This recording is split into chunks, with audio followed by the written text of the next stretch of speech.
Hey friends, it's Emily from Coffee and Plans Designs here. And today I'm so excited, ridiculously excited to share my brand new teacher planner with you. I have an Etsy shop, but my main regular gig is a middle school English teacher. And it's been a goal of mine for at least a year to design a digital teacher planner.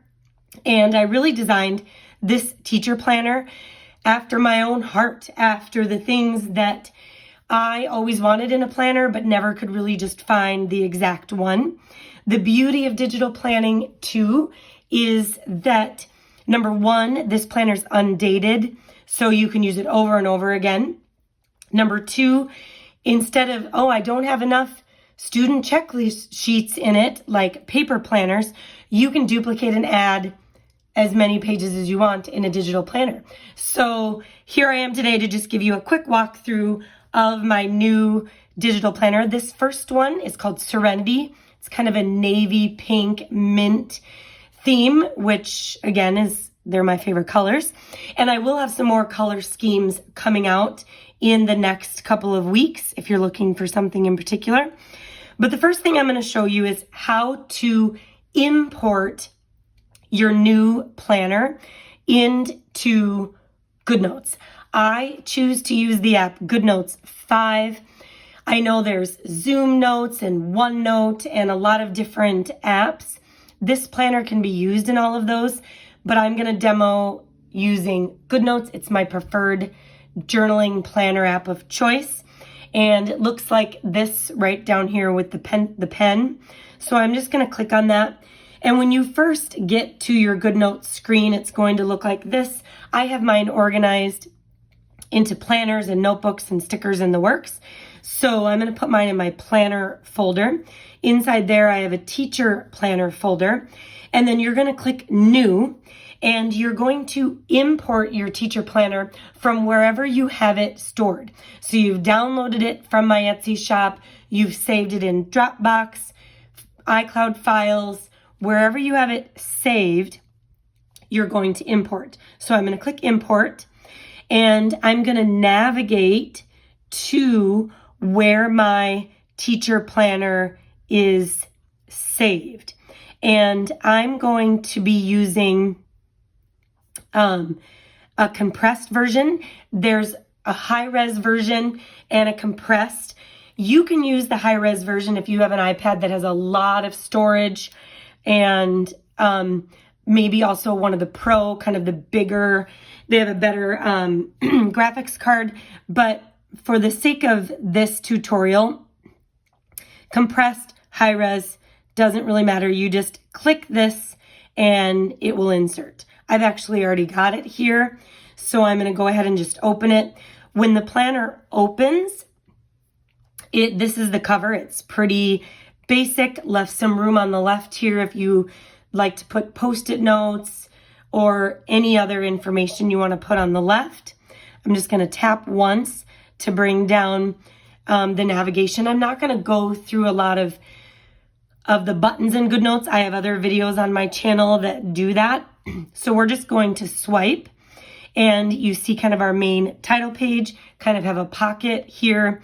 This is where if you wanted to choose to, I'm going to choose white, make my pen a little thicker.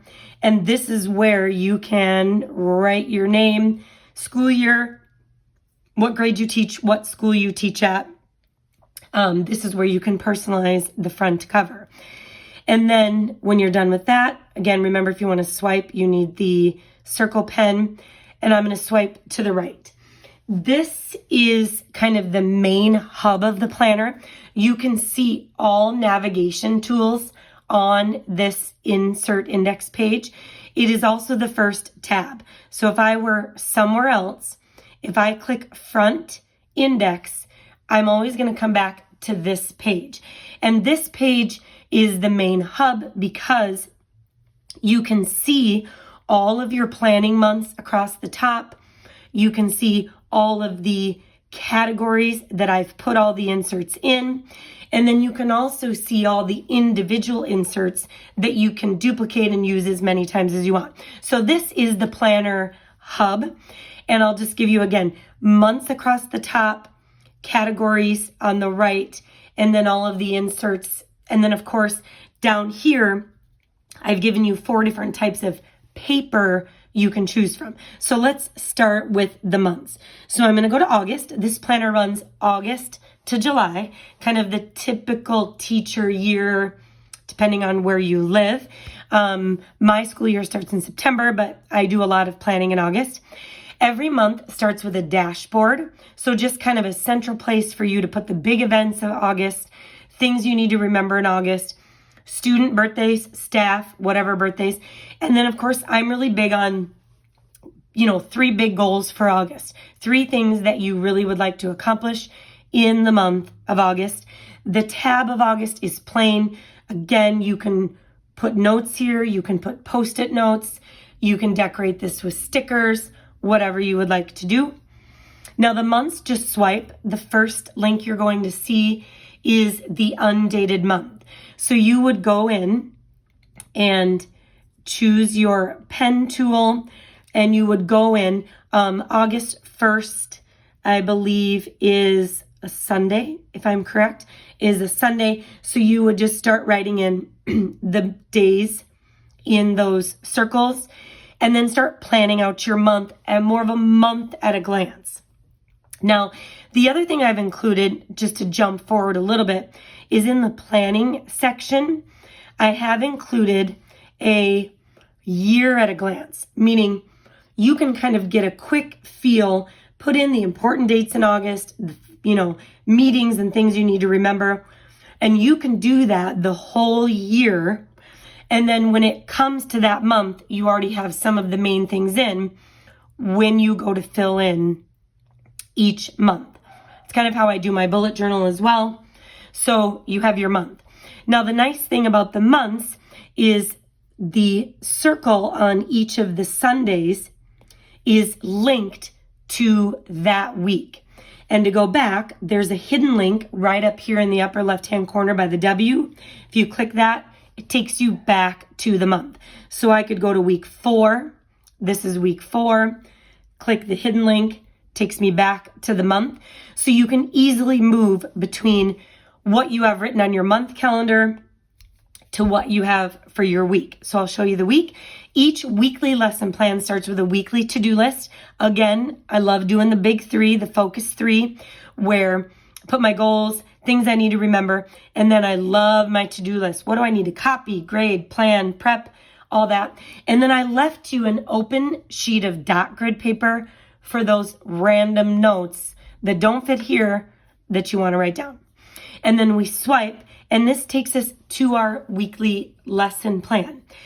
Now, I, again, built this planner kind of after my own heart and after talking to a lot of teachers, and a lot of teachers preferred the horizontal view of their lesson plans, which means I'm a middle school teacher, so I would put week of September 3rd, and then I would put the hours of my day.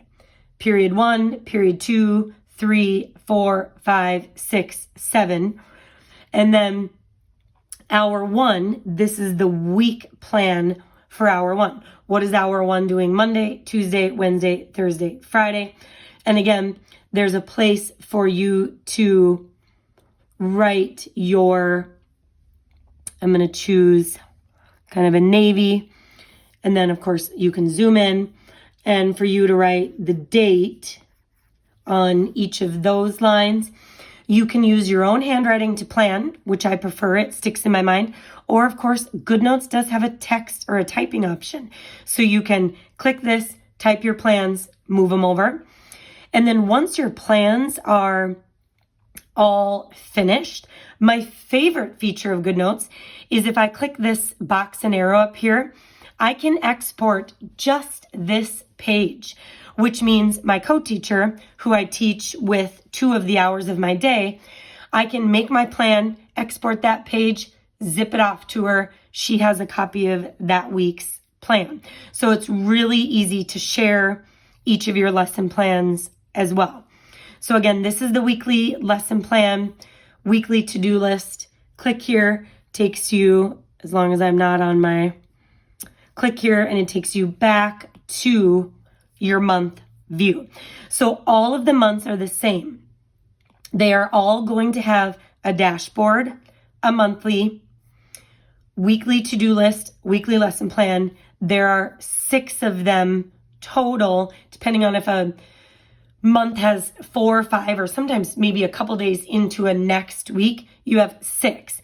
Now, of course, if you need to duplicate anything, you can in GoodNotes. I'll show you how to do that in just a minute. So that is the bulk of the planner, is the months of the year, all of the weekly lesson plans, to-do lists, monthly dashboards. That is the bulk of the planner.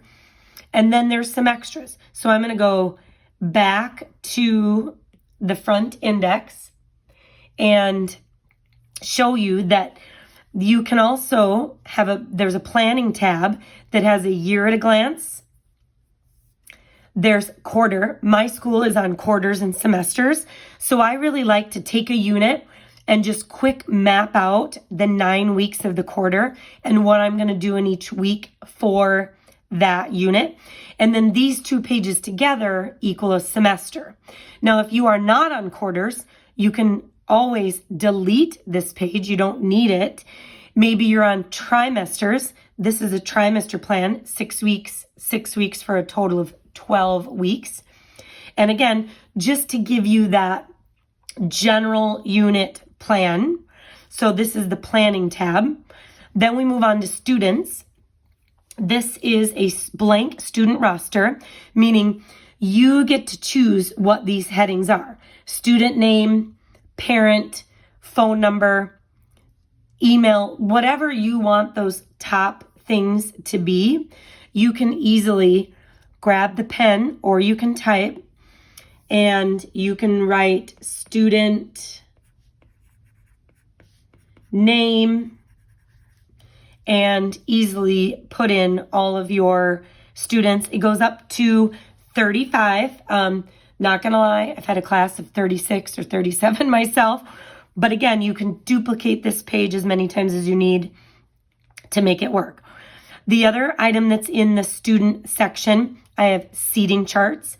And I made this on dot grid, so you could easily use the shape tool to draw, squares and design your room on these seating charts.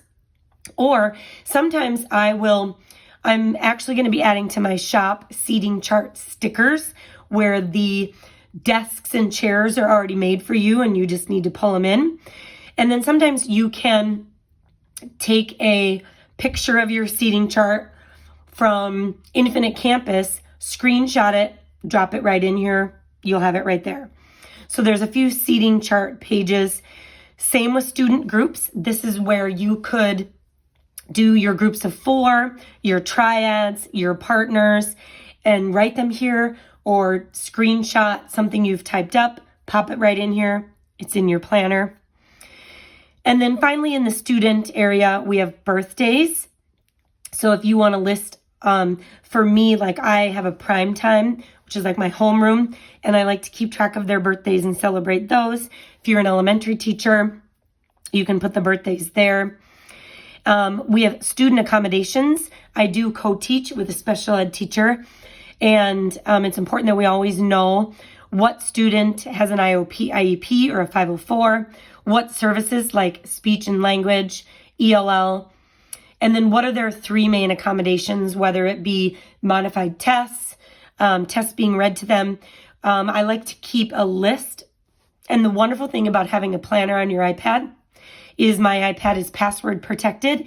This list of accommodations and all the information is locked. No one can see it except me with the password, which is far more private than writing anything in a paper planner. And then I have a communication log. I like to keep track of every time I email a parent, phone call, meeting with a parent, date, student, what was the concern, feedback, and the plan. I have medical information. I always like to be aware of which student has which allergy and what's the plan. If something were to happen, what's step number 1 to make sure they get that taken care of. And then at the end of this, we have just blank student checklists. You can use these for grading. You can use these for attendance, field trips, whatever you need, where you have a list of your students and then things you need to check off on the top. And again, you can duplicate this page as many times as you want, which is the beauty of digital planning. So that actually starts the checklist portion. So we went from students, checklist starts those. And then finally, we get to just some general teacher information, starting with the password keeper. All those websites, Scholastic, and all the technology that we're using. Again, all of this is kept private because it's digital and on a device, and mine is password protected, so I can feel confident to list all my passwords here. Daily schedule, and again, you can duplicate this. Maybe you have an A day and a B day. You can duplicate this as many times as you need. And then I also left a blank paper here if you want to explain any of your schedule further. Standards. Here's what I do with my standards. I locate them on my standard website using my iPad. I screenshot, usually my power standards, and then I insert them as an image right onto this page. I don't have to retype them. I don't have to do anything. That is also my other favorite tip about digital planning is screenshot and insert it right into your planner. Boom, you have it. Then I also screenshot my school district's calendar and put that on a blank page. So I have that. Awesome. I made a page for directory. So if your school has a list of phone numbers, you can put your directory and screenshot it right in there. And then the last section is notes. And I created notes pages for pretty much any meeting you could ever go to. These are just blank. You can use them for anything. But I have committee meetings, take notes. And here's my favorite thing. At the end of the meeting, I like to do a big takeaway or 1 or 2. Like, what are the 2 things I want to make sure to remember from this meeting moving forward? IEP meeting, professional development, staff meeting, PLC, learning team, whatever you call it. And then we get to the back where I've given you 4 paper types. Blank, and again, this is where I would screenshot and put my school district's calendar, any of those documents that are provided by your school, and you don't want to replicate them, but you want them in your planner. You can get a blank page and put them right in there. Blank dot grid, both sides, blank graph, and blank lined. So I'm going to take us back to the hub of the planner, the index page. And again, you can get to those pages by clicking the links here, like so. And then let's say you want this lined paper, but you want to insert it somewhere else in your planner. Again, my favorite part about digital planning is that this planner is basically customizable. So what I'm going to do is on the page that I want, I'm going to click the 4 squares in the upper left-hand corner, and the page that I want is outlined in blue. I'm going to go up here to select, and then I'm going to click the little starburst under that page, and I'm going to get a few options that come up across the top. And I'm going to choose copy. I don't want to move it because I always want that page to be there because it is linked. But the beautiful thing is by copying and moving and adding it somewhere else, you don't change any of the links in the planner. The only thing with the digital planner you want to make sure to do or not do is you don't want to delete a linked page. So keep the linked pages intact. You can add and move any of the other pages, duplicate, and your planner will remain linked and intact. So I'm going to choose copy. Takes a moment. It's going to copy. And then I'm going to say done. And then I'm going to go to my front of my planner. And in my year at a glance area, I would like to add in, let's say, my district's calendar. So I'm going to go back here, and I would like my district's calendar to come right after this year at a glance page. So I'm going to click the down arrow, and then I'm going to say add page after, and I'm going to click paste, and it is going to paste the page that I copied, the lined page, could blank, whatever, right after the page that I wanted. This, again, does not mess with the links. If I go to my planning page, planning still works, but now this lined paper is there, and I can insert or write or do whatever I want. So, ladies and gentlemen, this is the preview of my brand new teacher planner. I just wanted to give you kind of the general idea of the months, the categories, and then this index here takes you directly to any of the pages in the planner that can be duplicated or used more than once, and you can easily copy them, move them around. This little link, Coffee and Plans, down here takes you to my shop. I also have a YouTube channel, obviously, where this video is. Message me at any time if you have any questions, and good luck, and I hope you have a great school year.